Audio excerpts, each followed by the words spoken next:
आज़ादी का दिन है और हम लोग यहाँ पर आज़ादी का पर्व मना रहे हैं। एक तरह से देखा जाए तो हर तरफ हरा भरा मौसम है, बारिश का मौसम चल रहा है, सदाबहार मौसम है, हर तरफ हरियाली है। और मोदी जी ने सुबह बोल दिया कि पहले की सरकारें कंफ्यूजन में थी, हम एस्पिरेशन में हैं। और आगे का क्या बोल सकते हैं वो, उसको थोड़ा सा गोलमोल करके कुछ हमने किया है, तो देखिएगा क्या बोलते हैं कि मेरे प्यारे देशवासियों, आज़ादी के इस पावन पर्व पर मैं आप तमाम लोगों को, पूरे राष्ट्रवादियों सहित कश्मीरियों को भी अंतरात्मा से बधाई देता हूँ। और मैं एक सच्चे सेवक की भांति देश को राष्ट्रीय स्वयंसेवक संघ के नक्शे कदम पर ले जाने की एक बार फिर शपथ दोहराता हूँ। भाई और बहनों, हमने प्रगति की है, हमने विकास किया है, लेकिन आज़ादी के 59 साल बाद भी हमारे समाज में कुछ बुराइयां हैं, कुछ कमियां हैं, जिसे हमें दूर करना है। मैं पूछना चाहता हूँ आखिर हमारा क्या हक बनता है कि हम अपने दलित भाइयों को प्रताड़ित करें। मैंने 2014 को स्वच्छता, 2015 गुड गवर्नेंस के रूप में मनाया, और इस बार इन कमियों को दूर करने के लिए आज़ादी के इस पर्व को दलित भाइयों को समर्पित करता हूँ। मैं 125 करोड़ की टीम इंडिया से इस वर्ष को दलित वर्ष के रूप में मनाने की प्रार्थना करता हूँ। इस वर्ष को दलित वर्ष के रूप में मनाने की प्रार्थना करता हूँ। इसके लिए मैंने एक यूनिक प्लान बनाया है। आप आज़ादी के पहले सप्ताह में 2 व्हीलर दलित तिरंगा यात्रा निकालें। 3 व्हीलर नहीं होना चाहिए और ना ही 4 व्हीलर। आज़ादी के पहले सप्ताह में 2 व्हीलर दलित तिरंगा यात्रा निकालें। गाड़ी पर 8 से 10 फीट ऊंचा झंडा लगा के रखें। पास की दुकान से टोपी सिलवाएं, जिसमें ऊपर की ओर गाय के 2 सींग हों, पीछे की साइड में एक बड़ी पूंछ लगवाएं। पूंछ ब्राह्मणों की चुड़िया के जैसी होनी चाहिए।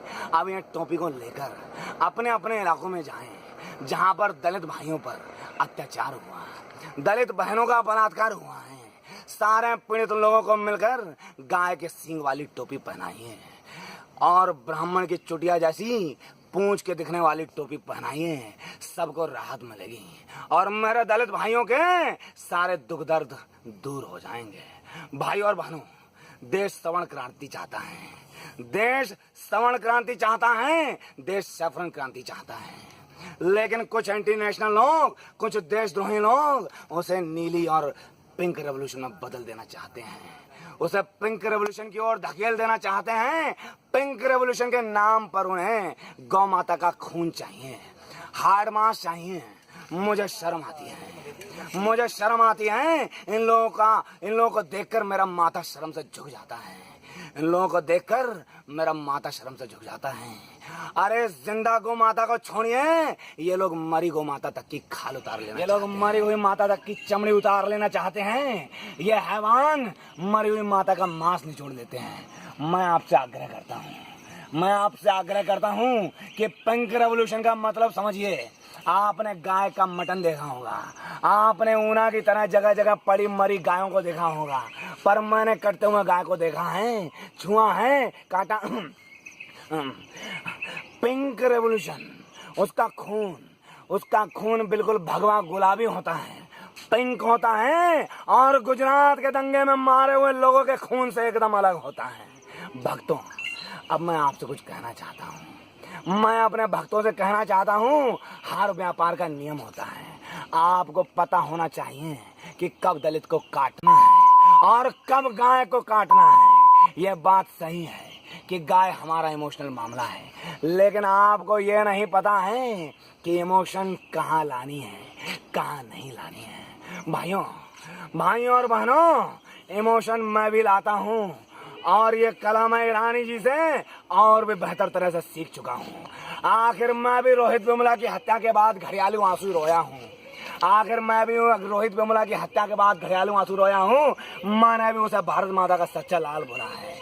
और मैं आपको बताना चाहता हूँ कि हमारे लिए गाय माता है, माता गाय है, माता गाय है, राष्ट्र माता है। ध्यान से सुनिएगा भाइयों, बहुत समझदारी वाली बात कह रहा हूँ कि सोचिए, गाय जुगल टू माता, माता इजकल टू राष्ट्र, इजकल टू भारत माता है। भारत माता गाय है, वो कामधेनु गाय जिसका हम सारा खून दूध निकाल लेना चाहते हैं।